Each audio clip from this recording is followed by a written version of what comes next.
That was good. Nice. Here, we're getting too close. This way, towards me. Towards me, good, keep going.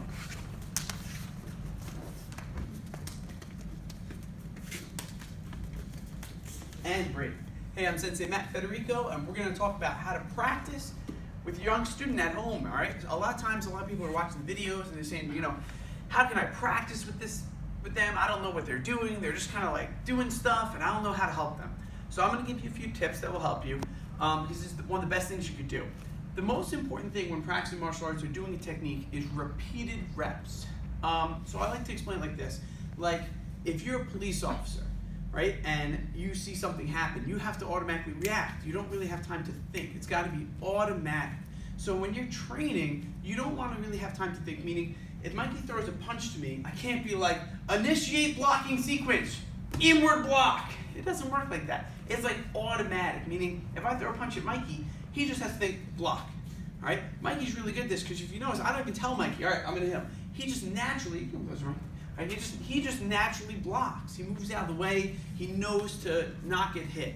So when you practice a technique with your student, what you want to do is basically you want to have your hand and reach towards them and make sure that they get the first movement, which is the block.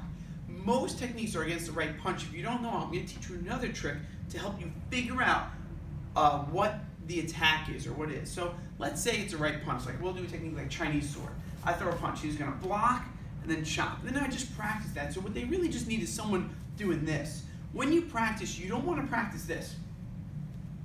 You want to practice reaching towards them. Now, usually when I train, I usually like to do an open hand. In case Mikey's not ready, I would just touch his head so he knows, all right, I got him.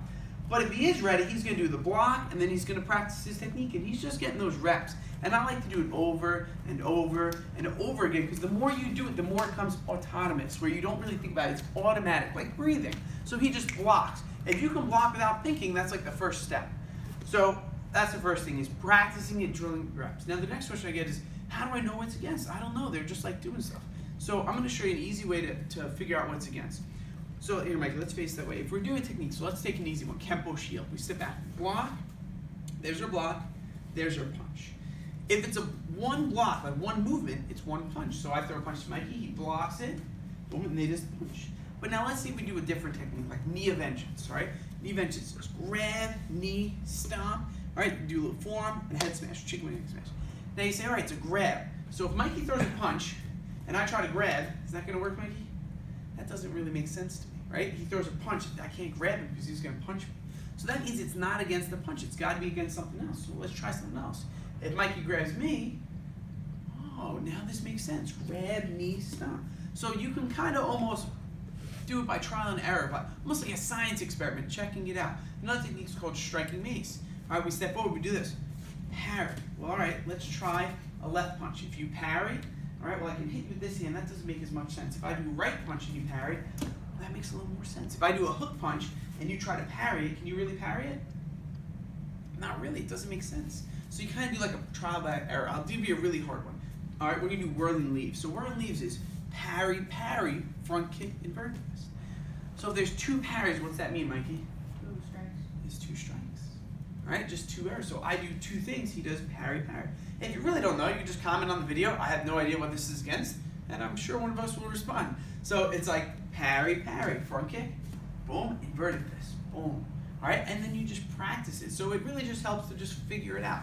The most important thing is repeated reps. That's the most important thing, just those reps. You know, you want to make sure that all your reps are working. So all I'm doing is taking my hand, and just drilling those reps, that reaction. You ever see that thing where someone goes to you like, oh, you blinked? You have to blink.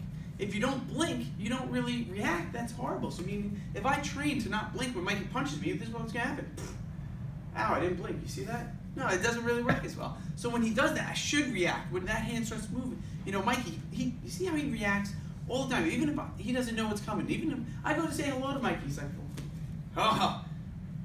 All right, because he's trained that if someone reaches for him, he knows, all right, my first thing to do is block. So hopefully that helps with training with your young one, all right, or your old one, or whoever you're training with. Be a good partner, get those repeated reps, and practice, practice, practice. I'm Sensei Federico. This is Mikey. Thanks for watching.